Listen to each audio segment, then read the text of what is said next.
better understand where we would land on the notion of criminalizing or not criminalizing behavior, such as drugs, gambling, and prostitution, first, let's examine what some of the great thinkers of history thought about the state of man and what proper governance should consist of, and where individual rights stop and government begins. Hobbes' notion that man is flawed, state of chaos, in a perpetual state of war leads him to the notion that government is needed to protect the public. It is needed to protect man from his own innate desire to destroy each other. And that the only way that we can live in a civil society would be for an all-powerful government that would control every aspect. It shouldn't be shared, and that only a very few people should determine the outcome. Locke believed that people were inherently good. The government is a social contract for the benefit of the public, and that government could be overthrown, and that it should be overthrown in a state in which it no longer serves the people and, in a broader sense, the individual itself, protecting the individual and his or her rights from the state. And that power should be shared legislatively, executive, judicial. It should be spread out. It should not be easy to infringe on somebody's personal liberty. The individual in Locke's idea reigns supreme. Rousseau also kind of shared some of Locke in that, we are inherently good people, but society itself, in this notion of coming together into cities, has corrupted us, and that in nature we are inherently good, and then the forming of societies and governments have corrupted our nature. We need the social contract. We need a government to enforce certain laws and behaviors to make sure that we don't devolve into chaos. The problem with Rousseau is that they tend to move to a collective right rather than an individual right. And government could be thrown at any time it doesn't meet the collective. They believe more in direct democracy, that you shouldn't share power throughout multiple branches, that the people themselves should be able to vote on something and determine the outcome, whether it affected 49% of the people or not. The problem with Rousseau's idea is that it unfortunately led to the French Revolution, which was blood in the streets, guillotines, and ended up bringing in Napoleon. It leads to dictatorships, fascism by the state. The idea of direct democracy never seems to succeed.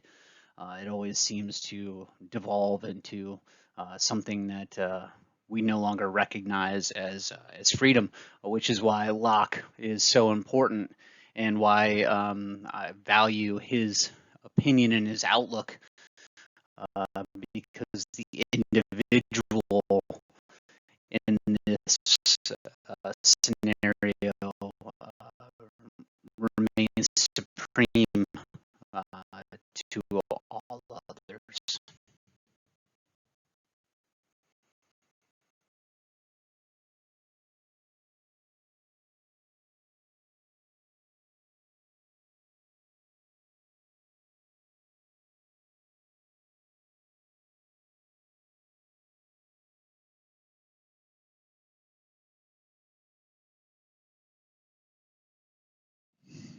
Now we move on to Bentham and Mill. Bentham said, "The said truth is that it is the greatest happiness of the greatest number that is the measure of right and wrong." This is utilitarian.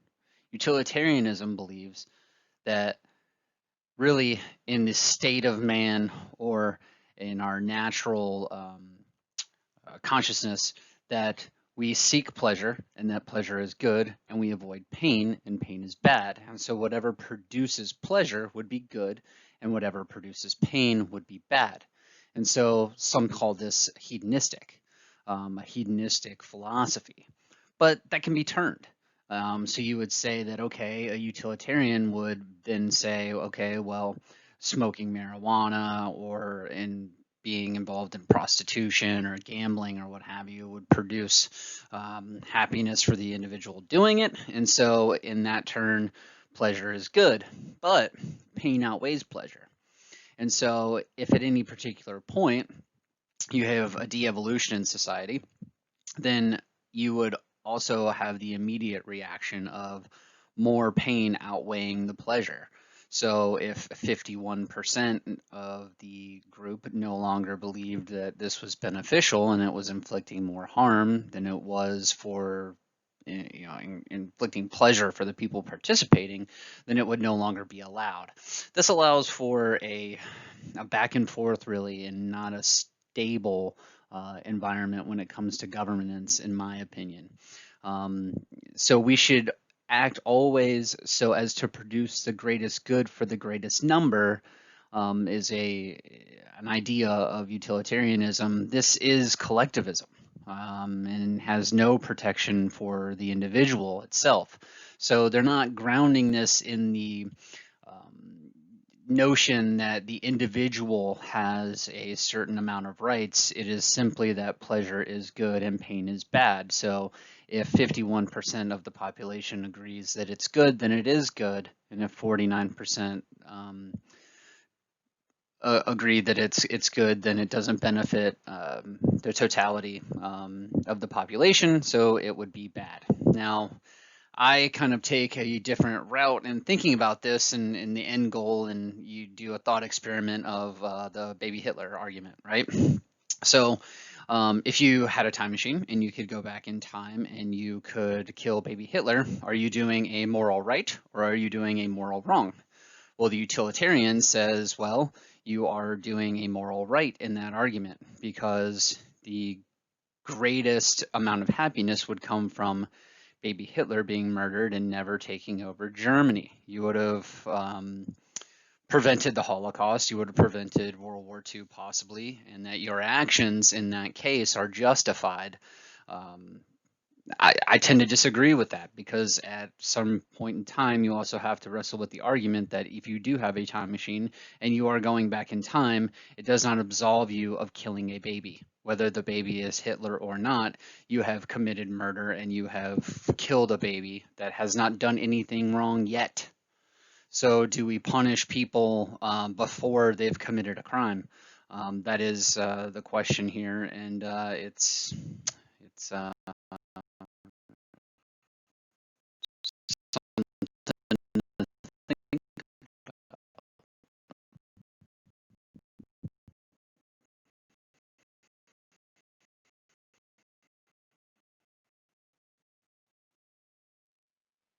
after looking at Hobbes, Locke, Rousseau, Bentham, Mill, we look at these thinkers and their ideas and where it is they thought society came from and the best way that a society could organize itself.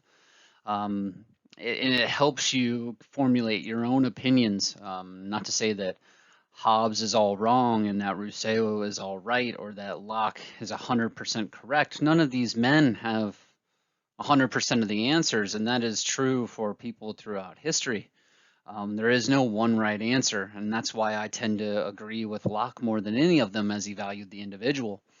But when it comes to drugs and prostitution and gambling and things of this nature, you don't even have to go necessarily towards looking at what is right or wrong for the individual or for the collective. You can look at the results. Prohibition of alcohol was a complete and total failure and gave rise to the organized mafia that we dealt with from the 1940s all the way up until just recently, maybe 10 years ago, and there's still remnants of the mafia left. It was that prohibition that caused vast amounts of money to pour in to organized crime. When we look at the drug war, As you can see up in this right-hand graph, that is the percentage or the number of incarcerated people in the United States of America, and it correlates with the drug war. Are drugs less prevalent? Are they less a scourge on society today than they were in 1954? My answer would be no. We have made a plant that grows in the ground perfectly natural and without any assistance from human beings illegal. It would be the same as saying it's illegal to grow a tulip, it's illegal to grow a sunflower.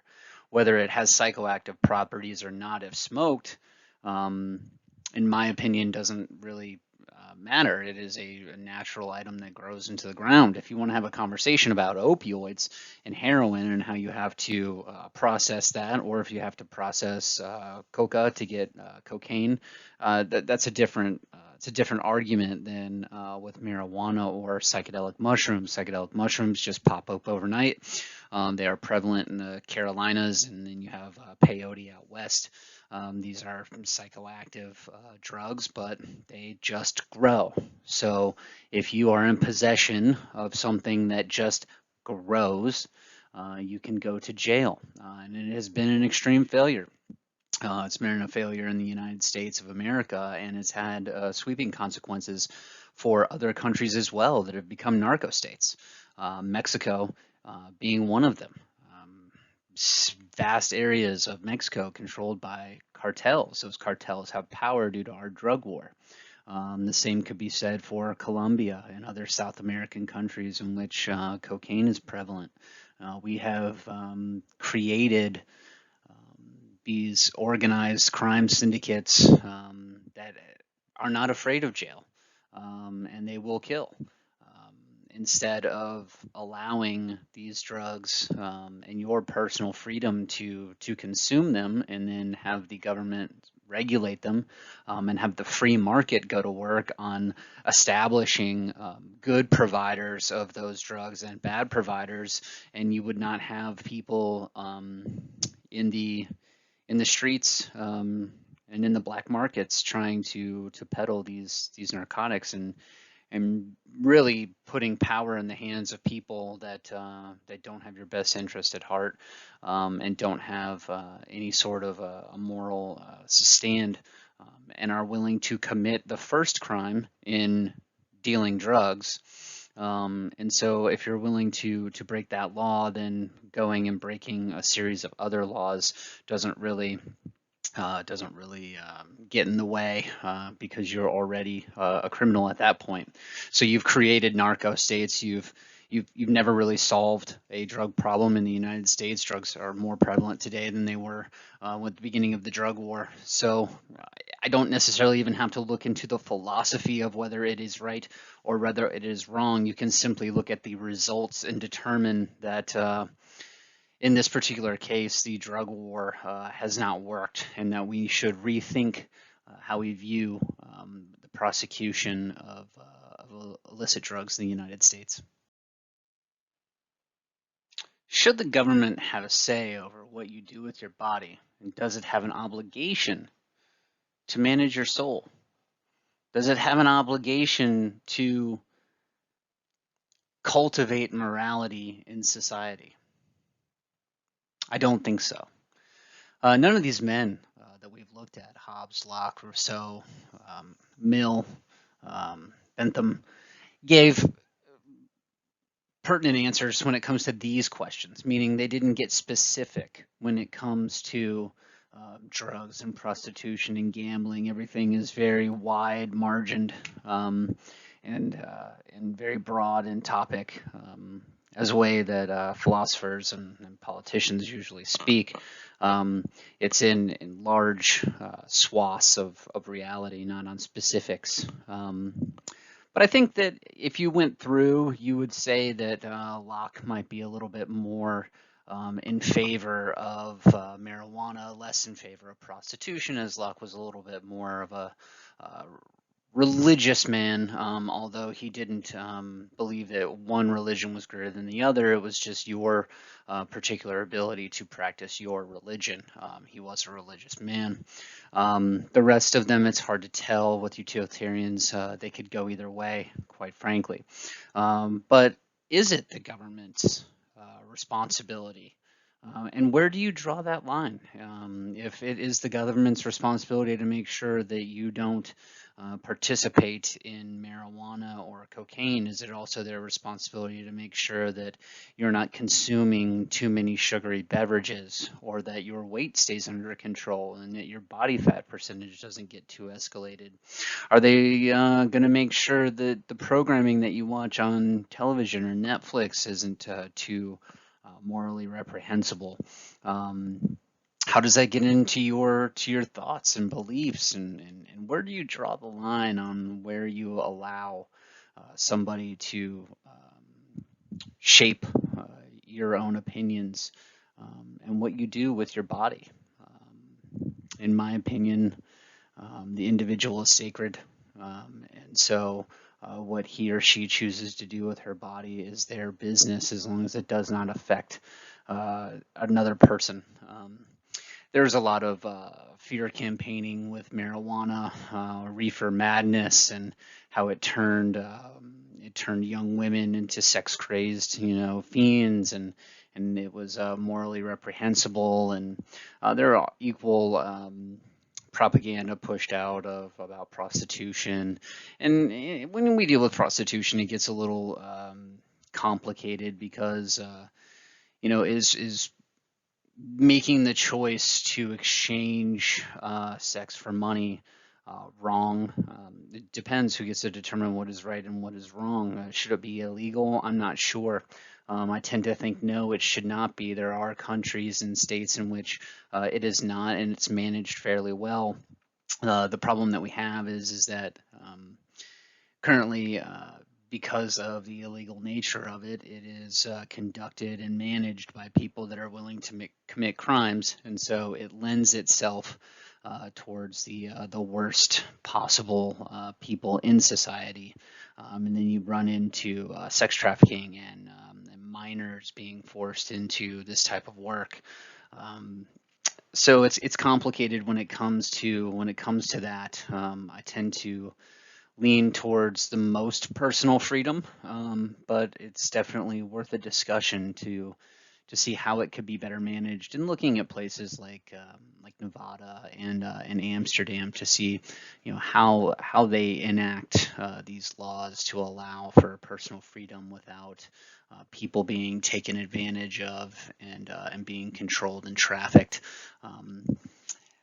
And I'm for total personal freedom, but in some sense, regulating those industries is not out of bounds. But the question is yours. Should the government have a say over what you do with your body? And if your answer is yes, where do you draw the line? Where does it stop? That is the question. We have presented ideas from a couple of the great thinkers in society, and I've even given some of my points of view. And in the end, I side with Locke more than any of them, although none of them are 100% correct and none are 100% wrong. I just always tend to look towards Jefferson and his ideas, and those ideas were heavily influenced by Locke. So I have a tendency to migrate towards Locke. But the quote that I have up here: the error seems not sufficiently eradicated that the operations of the mind as well as the acts of the body are subjects to the coercion of laws, but our ruler can have authority over such natural rights only as we have submitted to them. The rights of the conscious we never submitted. We could not submit. We are answerable for them to our God. The legitimate powers of government extend to such acts only as are the injuries to others. But it does me no injury for my neighbor to say there are 20 gods, or no God. It neither picks my pocket nor breaks my leg. It neither picks my pocket nor breaks my leg is a quote that I use that I can apply to almost any situation.